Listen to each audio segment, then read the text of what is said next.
नमस्कार दोस्तों, मैं हूं नीरज राय और स्वागत है आपका फार्मा आर्ट्स में। आज की वीडियो में हम बात करने वाले हैं environmental education and disaster management के कुछ क्वेश्चंस की। एक्चुअली ये 20 क्वेश्चंस हैं। इन्वायरमेंटल एजुकेशन से आप किसी भी चीज़ का एग्जाम देने वाले हों जहां पर आपका इन्वायरमेंटल का एग्जाम होता है, तो ये सारे क्वेश्चंस आपके लिए हैं, भले ही आप डी फार्मा से हैं या फिर कुछ और कर रहे हैं। एक्चुअली यहाँ पे डिजास्टर मैनेजमेंट के क्वेश्चंस नहीं हैं। अगर इस वीडियो पे अच्छा रिस्पांस मिलता है तो नेक्स्ट वीडियो में आपको 30 क्वेश्चंस मिलेंगे, जिसमें इन्वायरमेंटल एजुकेशन के क्वेश्चंस होंगे और डिजास्टर मैनेजमेंट के भी होंगे। तो यहाँ पे अभी 20 क्वेश्चंस हैं। तो चलिए शुरुआत करते हैं आज के वीडियो की और देखते हैं कौन कौन से क्वेश्चंस हैं। दोस्तों, यहाँ पे हमने सबसे पहला क्वेश्चन यहाँ पे लिया है कि इकोसिस्टम में वी डिफाइंड एज। इकोसिस्टम को हम क्या कह सकते हैं? 4 ऑप्शन इस तरह से आएंगे। इन्वायरमेंटल एजुकेशन का जो है आपका MCQ पेपर होगा, वैसे सबका होगा, ठीक है। तो इस तरह के क्वेश्चन आ सकते हैं। जैसे अभी देखिए, इसका आप आंसर आप खुद निकालिए, बहुत इजी से क्वेश्चंस हैं, ठीक है। जैसे इकोसिस्टम को हम क्या बोलते हैं? A species along with the environment, no, क्योंकि एक स्पेसीज नहीं। प्लांट फाउंड इन वाटर नहीं हो सकता, प्लांट्स फाउंड इन लैंड ये भी नहीं है। यहाँ पे सही आंसर जो आपका है ये डी वाला है, कि मतलब जितनी भी स्पेसीज होती हैं, all species along with the environment, ठीक है। एक्चुअली इन्वायरमेंट और सभी जो स्पेसीज हैं उनके बीच उन्हीं को हम लोग जो संबंध है उसको इकोसिस्टम बोलते हैं, ठीक है। बढ़ते हैं नेक्स्ट क्वेश्चन के तरफ। दूसरा क्वेश्चन आपका है यहाँ पे, ए food chain was always start with. एक फूड चेन किसके साथ स्टार्ट होती है? फोटोसिंथेसिस के साथ, रेस्पिरेशन के साथ, डिके, या फिर नाइट्रोजन फिक्सेशन के साथ। तो यहाँ पे जो सही आंसर आपका आता है सर, आप देखो कि जो प्रोड्यूसर्स होते हैं, जिसको हम लोग बोलते हैं कि ये भोजन बना रहे हैं, उत्पादक हिंदी में बोलते हैं, वो फोटोसिंथेसिस करते हैं। तो एक फूड चेन फोटोसिंथेसिस से स्टार्ट होती है। यहाँ पे दूसरा जो आंसर आपका है ये फोटोसिंथेसिस है, ठीक है। यहाँ पे हमने आंसर नहीं दिया है, आप जिससे सॉल्व कर पाएँ आसानी से। अगर नहीं है तो आप आज को म्यूट कर दीजिए और आप पूरा क्वेश्चन देख लीजिए। नहीं तो आप इसके मैं क्या करूँगा कि आपको टेलीग्राम पे दे दूंगा, लिंक डिस्क्रिप्शन में है, टेलीग्राम पे जाके वहाँ पे आप क्वेश्चन का PDF ले लीजिएगा। आगे बढ़ते हैं।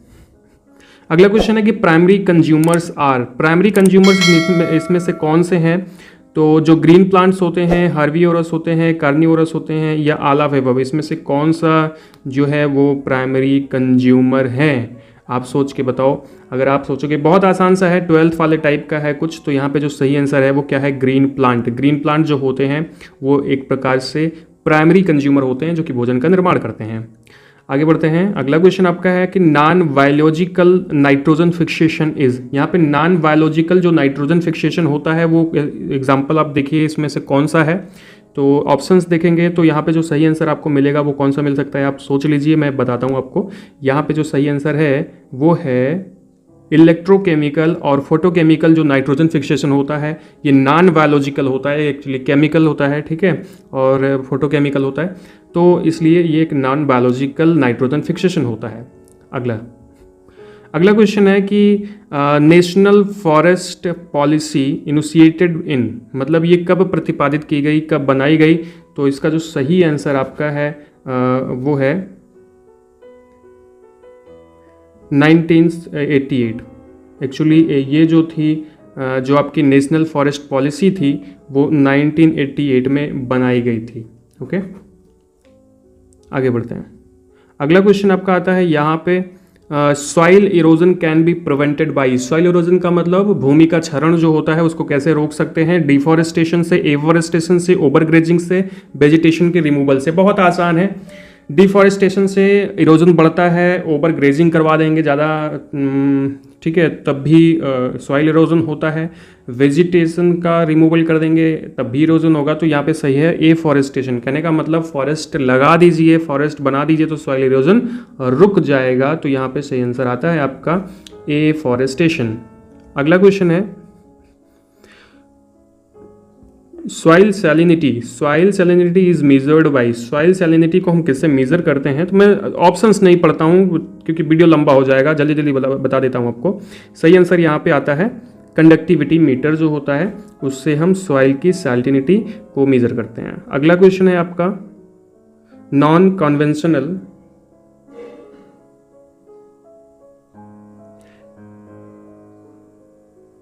Non conventional source of energy यहाँ पे कौन सा है? तो यहाँ पे मतलब जो कभी ख़त्म नहीं हो सकता, तो यहाँ पे कौन सा है? बायोगैस और सोलर एनर्जी। ठीक है,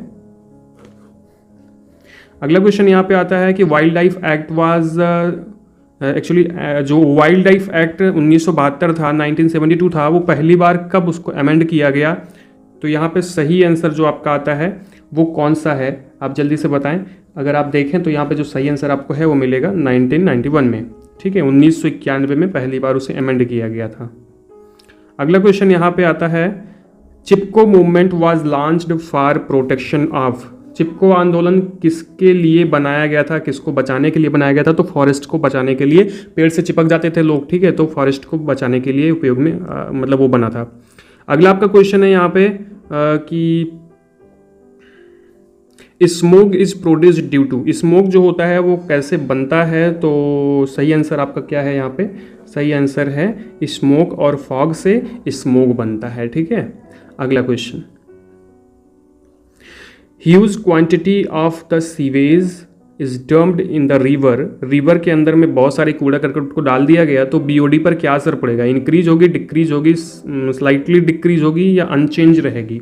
तो यहाँ पे जो आपका सही आंसर आता है वो है भैया इंक्रीज हो जाएगी, है ना, इंक्रीज ही तो होगी बीओडी जब उसमें बहुत सारे ऐसे कार्बनिक पदार्थ बढ़ जाएंगे।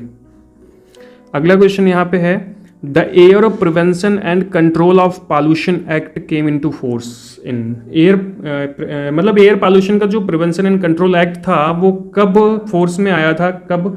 तो यहाँ पे जो सही आंसर है वो है आपका 1981 में। ठीक है, 1981 में वो फोर्स में आया था। अगला क्वेश्चन आपका आता है यहाँ पे कि बीओडी मीजर। बीओडी जो होता है वो किसको मीजर करता है? तो यहाँ पे सही आंसर आपका है बीओडी जो होता है वो एक्चुअली जो डिजॉल्व ऑक्सीजन होता है, जो किसी भी चीज़ को डिकम्पोज करने के लिए रिक्वायर्ड होता है, उसी को हम लोग बीओडी बोलते हैं और बीओडी उसी को मीजर करता है। ठीक है, एक्चुअली इससे बीओडी नहीं बोलता था, बीओडी इसको मीजर करता है। नेक्स्ट क्वेश्चन, अगला क्वेश्चन आपका यहाँ पे है कि knock knee syndrome result due to the pollution of. जो नॉक नी सिंड्रोम होता है वो किससे पॉल्यूशन की वजह से होता है? तो यहाँ पे जो सही आंसर है वो आपका है फ्लोराइड। फ्लोराइड के पॉल्यूशन से जो है नॉक नी सिंड्रोम होता है। अगला क्वेश्चन, नेक्स्ट क्वेश्चन आपका यहाँ पे है which is indicator of industrial pollution. Industrial pollution का जो है इंडस्ट्रियल पॉल्यूशन का जो इंडिकेटर है वो क्या होता है, कैसे पता लगता है? तो उसका इंडिकेटर होता है लाइकेन। जो लाइकेन होता है वो इंडस्ट्रियल पॉल्यूशन का इंडिकेटर होता है। नेक्स्ट क्वेश्चन, यहाँ पे अगला क्वेश्चन है आपका कि ग्रीन हाउस गैसेज आर। यहाँ पे ग्रीन हाउस गैस कौन सी है, आप सोच के बताएं। ग्रीन हाउस गैस इसमें मुझे लगता है कि सारी हैं, तो इसका सही आंसर जो है वो क्या है? All of above. ठीक है, all of above. Next question, अगला क्वेश्चन आपका ये है कि which is matched for composite based. इसमें से कौन सा कंपोजिट बेस्ड से मैच करता है, कौन सा कंपोजिट बेस्ड है? तो यहाँ पे जो सही आंसर है वो है वेस्टिंग या waste cloth, waste plastic such as toys जो हैं वो एक प्रकार से कंपोजिट वेस्ट होते हैं। नेक्स्ट क्वेश्चन है आपका with rise of the water temperature dissolve oxygen. मतलब अगर वाटर टेम्परेचर बढ़ा दिया जाए तो उसमें डिजॉल्व जो ऑक्सीजन है वो क्या होगी? अनचेंज रहेगी, इंक्रीज हो जाएगी, डिक्रीज हो जाएगी? तो यहाँ पे जो सही आंसर है मैं आपको जल्दी से बता दूं वो डिक्रीज हो जाएगी ऑक्सीजन। अगर टेम्परेचर बढ़ेगा तो ऑक्सीजन डिक्रीज हो जाएगी। ठीक है, नेक्स्ट और लास्ट क्वेश्चन आपका यहाँ पे आता है कि most harmful pesticide is. Most harmful pesticide यहाँ पे कौन सा है?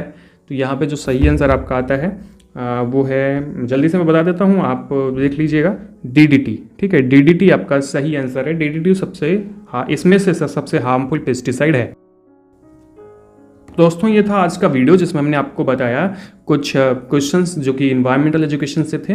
नेक्स्ट वीडियो में फिर से मिलते हैं और 30 क्वेश्चन के साथ में, और इस तरह के क्वेश्चंस ही एग्जाम में आएंगे। बहुत ज़्यादा टफ नहीं आएंगे, बहुत ज़्यादा इजी भी नहीं होंगे, टफ और इजी मिलाकर होंगे। तो ये जो हमारे क्वेश्चंस अगर आप सॉल्व करते हैं तो हो सकता है आपको बहुत ज़्यादा फ़ायदा मिल पाए।